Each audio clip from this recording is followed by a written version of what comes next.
and yeah, the women will be up. Yeah.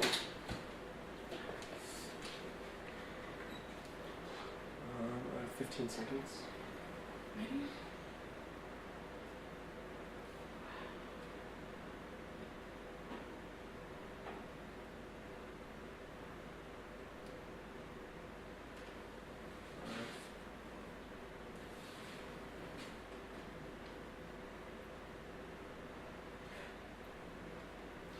Good afternoon and welcome to All Access. This is our last installment for this academic year. We'll be back in the fall once our athletes get back on campus, but it's been a busy spring. I have a few updates for you, and then we can take some questions that you might have going into the summer break.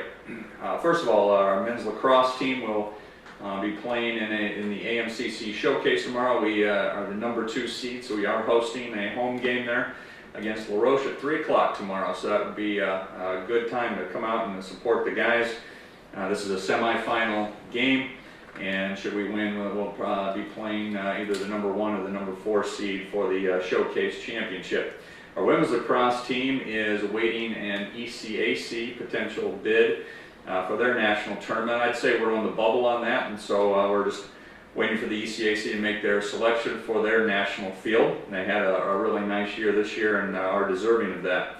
Men's and women's track will be going to their conference meet this Saturday and Sunday, and they are participating in the, if you'll recall, the Colonial States Athletic Conference, and our men especially have been posting some really good times. We've qualified some positions for nationals, and we will be sending some events in both men's and women's to the NCAA national tournament. Men's tennis is out playing today, just came back from their meet in their final regular season home meet. They've qualified with a conference championship to represent Franciscan in the NCAA national tournament like they did last year. We're waiting for the first round draw on that, so our news should be coming on that pretty soon. Women's tennis back in the fall also qualified for the national tournament with a conference championship in the AMCC. They're out playing with our guys today, kind of tuning up as they get ready for their first round national NCAA bid as well. So we're still waiting on that word in addition to the men. Softball team has been having a good run at it. They're currently sitting 6th, which would put them into the AMCC playoffs. They do have a huge doubleheader tomorrow against Pitt Greensburg, and so we're going to be hopeful that our ladies can pull that out and get one of those playoff spots for the AMCC tournament as well. So it'll be a good time at 3 o'clock tomorrow to come support both men's lacrosse and softball, which are playing within a stone's throw of each other, and you can catch both of those games. Rugby went to the regional final of Nescro, and they did get beat before their national run, and they got beat in the regional final game. But a great season for our rugby team, and they played that game back in the beginning of April. Our Barron Club dinner went off really well, with congratulations to Mike Florak for his arrangement of that particular event. Jim Leland was the featured speaker. We had a really, really good turnout. Of course, that event really benefits our student athletes with some funding. And if you would like to see that event, I know it's being archived now, and I would say within the next week you'd be pretty safe going onto Facebook and watching the archive broadcast of that particular event and seeing the different honorees and speakers that we had there. It was a really nice evening. And finally, another archive thing we'll have coming up soon is our athletic awards. We had a nice ceremony. We had a lot of our student athletes achieve both academically and on the athletic fields, and we honored those folks Sunday evening. And again, once that gets archived and put on Facebook, you'll be able to watch that ceremony if you would like to. So busy spring, it's always a challenge, and apparently it was pretty tough in the Ohio Valley. I thought by Maine standards this was a pretty nice spring, but apparently here it was a pretty rough spring, and I know that we had to shuffle around a lot of things as we were trying to get our teams on the field and doing a lot of makeup dates and so forth. So we're now coming to the end of it, and we're hoping for some good news for some of our teams here during the finale. So let's go ahead and get to some questions. And my first one is, what changes, if any, we expect over the summer going into the fall season? Well, once the students leave campus, that's kind of my time to really dig in and get some projects done.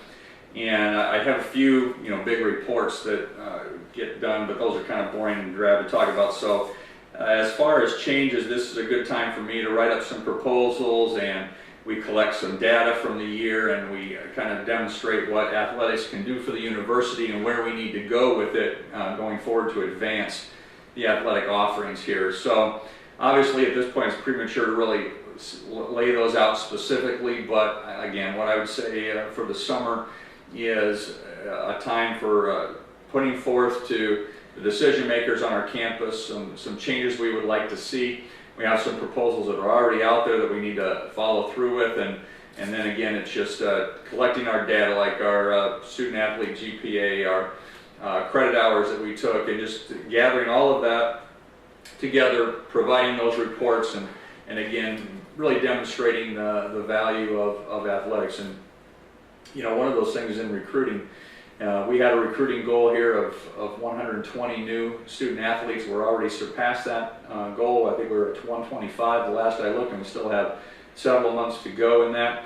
And so again, athletics is trying to be one of the formative leaders in things like recruiting, so that we can help grow the university and get them where they want to be, which, if you haven't heard, is a long-term 20-year goal of 25,000 students across the world, and which might be satellite campuses or through online learning. And so athletics wants to be part of that, and being kind of somebody carrying the ball out in front and continuing our recruiting efforts. So a lot of things will be happening this summer. It definitely is not the time to take a deep breath and just relax.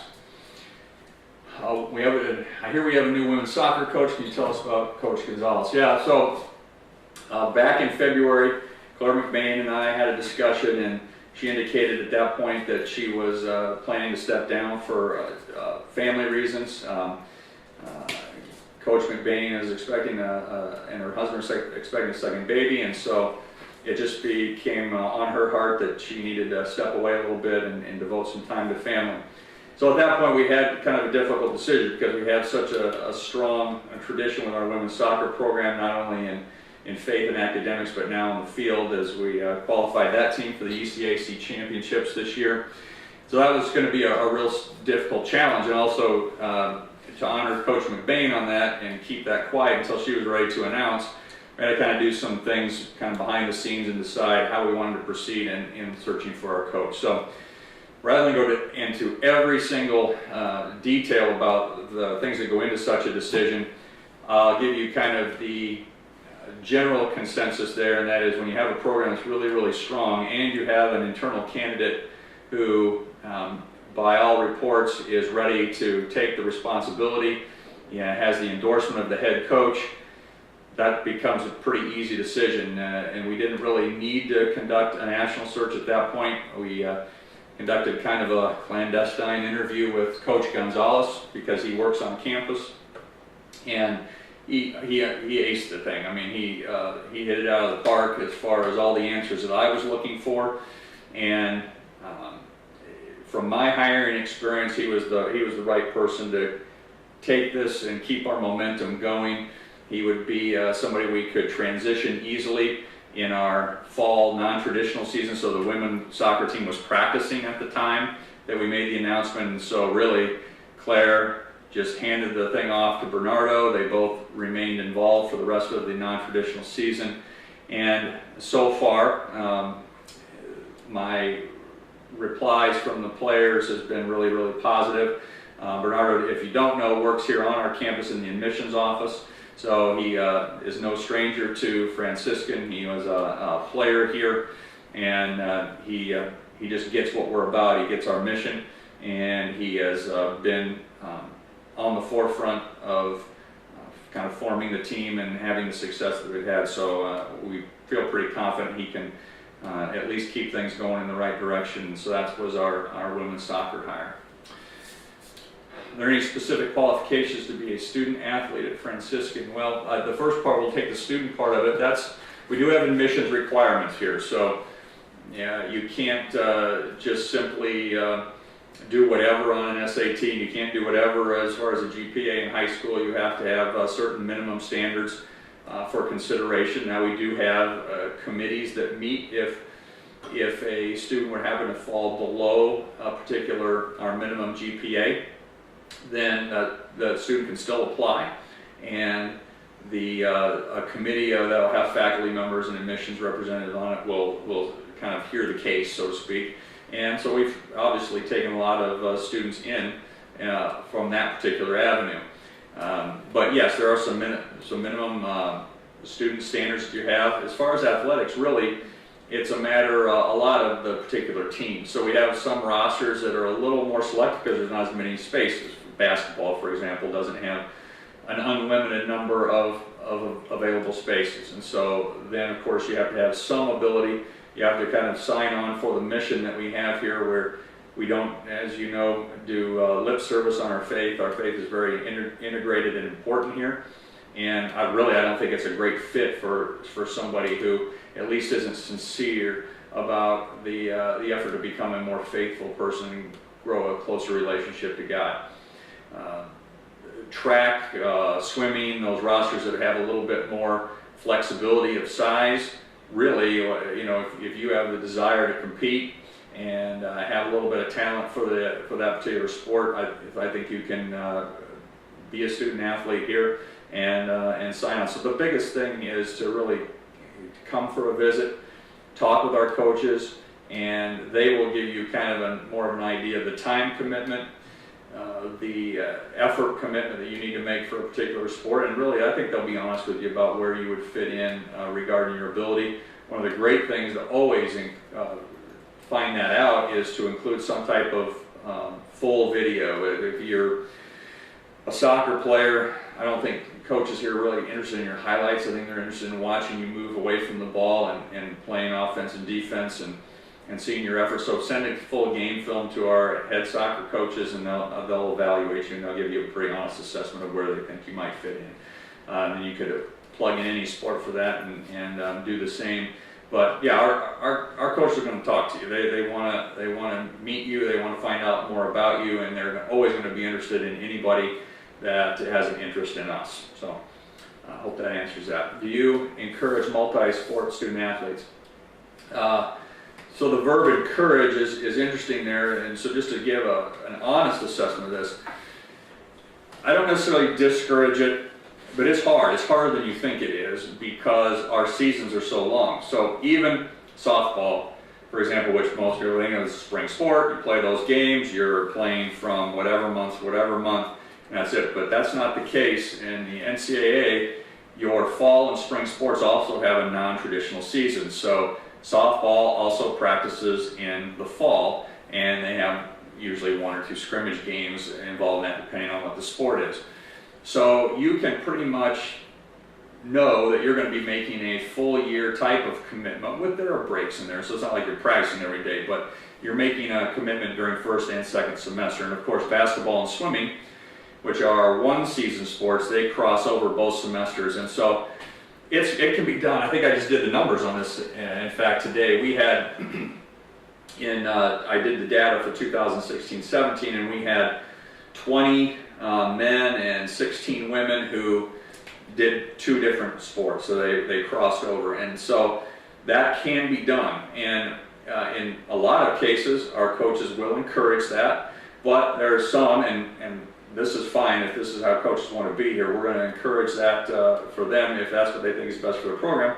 Some coaches here think that you really need to make a full commitment to their particular sport, but they'll be upfront with you about that. So I don't mean to give the politician's evasive answer on that, but I would say I encourage it if you have the ability and the will to do that and be successful in the classroom as well, and you have coaches who are willing to make that work out.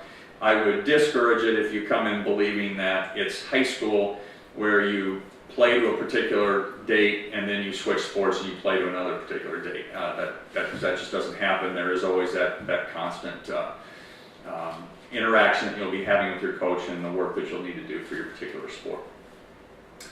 We'll talk about a turf field, and that happens, what lines will be painted and who could use it. Well, there is talk about a turf field, and but we've had a little ebbs and flows on that. We had a little bit of momentum going for that early on, and then this is not Bill Gorman's fault. Bill Gorman's our new COO, and so when we hired him, kind of things like the turf field, which is not a cheap project, that got placed on hold because you have to bring in your new chief operating officer to kind of sign off on that, put in his strategic plan, and then decide how we're going to be moving forward and with what funds. So I would say the right term is we got sidetracked on that a little bit. We're off the rails on it, but now we're coming back at least and having that conversation. So to the question, our vision for a turf field, whenever that might happen, if it ever does, is that we would host both men's and women's soccer, men's and women's lacrosse,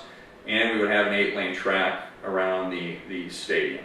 So obviously men's and women's track, cross country could benefit from that, and really any of our teams that needed some artificial turf to work out. You could take a softball infield on that. Rugby could use that on days when the field was saturated.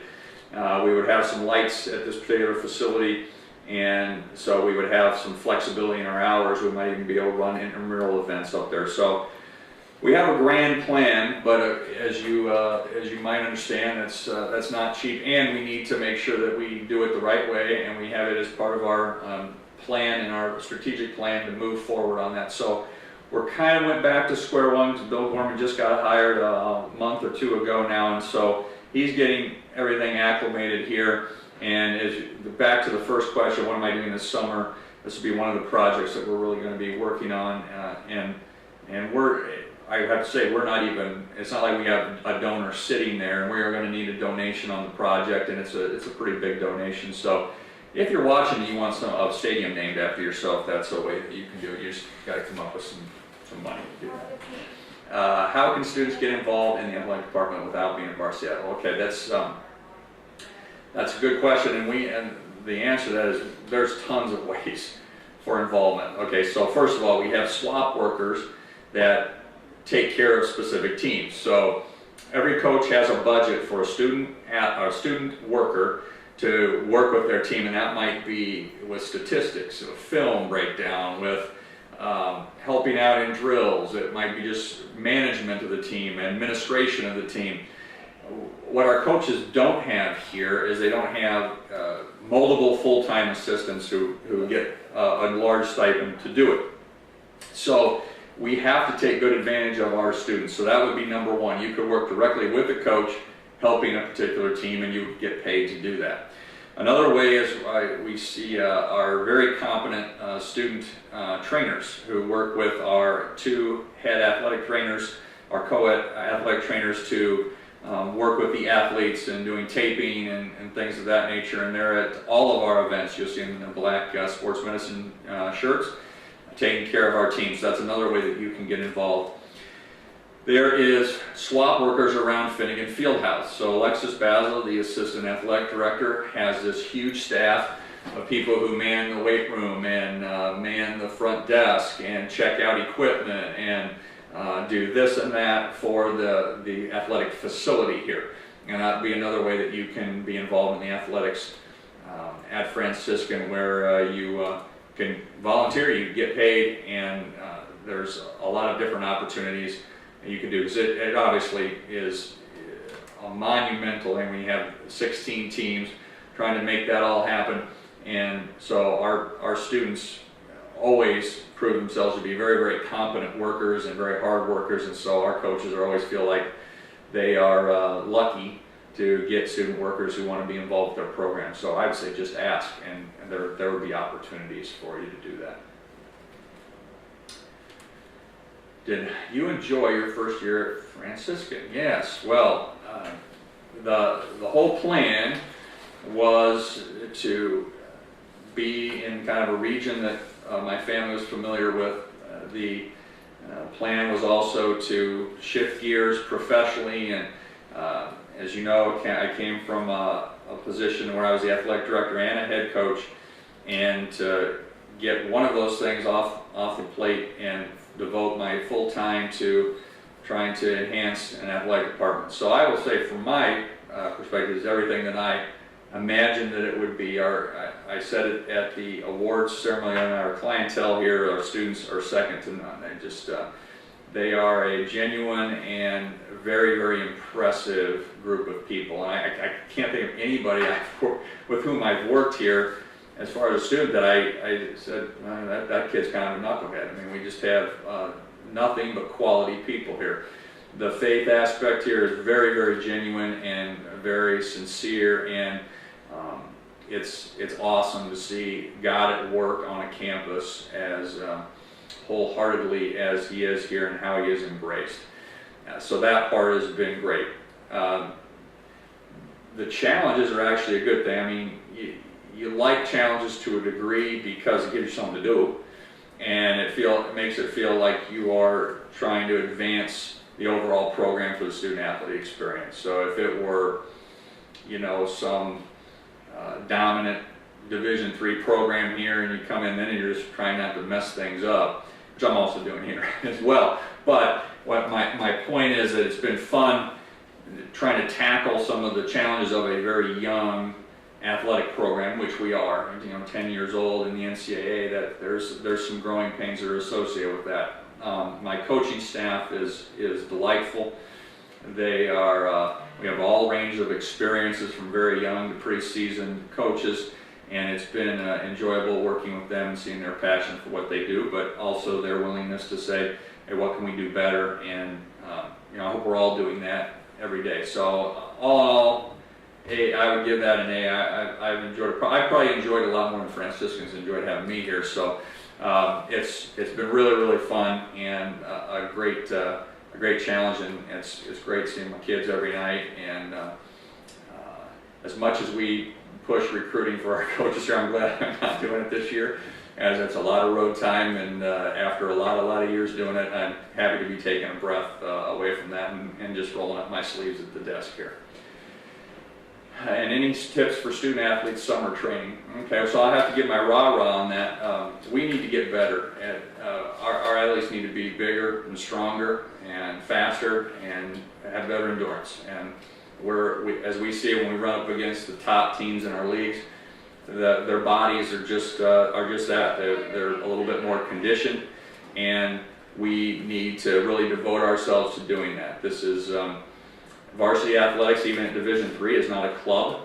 It's pretty serious business, and if we're going to advance our program forward, we need our athletes not only getting better at the skills that they have, shooting, serving, swimming, distance running, but also just taking care of their bodies, getting good nutrition, getting good sleep, and getting bigger, faster, and stronger. So we do have programs available for our student athletes. If you don't know this, our coaches really aren't allowed, once the season's over, to create programs for those student athletes. So the NCAA doesn't allow them to do that. A strength and conditioning coach can.